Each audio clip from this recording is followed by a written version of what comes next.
அனைவருக்கும் இனிய மாலை வணக்கம். இன்றைய தினம் நாம் தெரிந்து கொள்ளக்கூடியது பரணி தீபம்.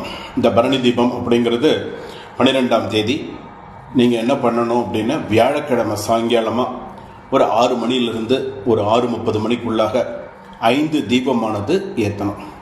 இந்த 5 தீபம் ஏற்றுறது அப்படிங்கிறது ரொம்ப விசேஷமானது. பரணி தீபம் அப்படின்னு சொல்லுவாங்க. இந்த பரணி தீபத்தில் முன்னோர்களுக்கு உகந்தது, லக்ஷ்மி கடாட்சத்தோடு இருக்க முடியும். இந்த பரணி தீபம் எல்லா தோஷங்களையும் நிவர்த்தி செய்யக்கூடியது. இந்த பரணி தீபம் ஒரு காலத்தில் காளி பூஜைக்காக இந்த பரணி நட்சத்திரத்தை பயன்படுத்திட்டு இருந்தாங்க. ஒரு காலத்தில் நாளடைவில் அது மாதிரி பரணி தீபமாக வந்தது.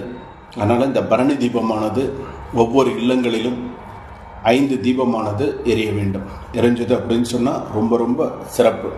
5 தீபம் கண்டிப்பாக இருக்கணும்.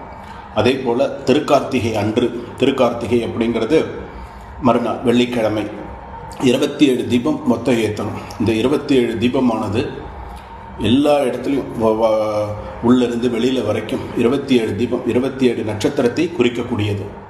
ஸோ 27 தீபம் கண்டிப்பாக ஏற்றணும். ஏற்றினீங்கன்னா சுபிக்ஷமாக இருக்கும். முருகப்பெருமானுடைய அருளோடு, சுவாமி அம்பாளுடைய திருவருளோடு, அண்ணாமலையாருடைய அருளோடு அனைவரும் வாழ்க வளமுடன், வாழ்க நலமுடன்.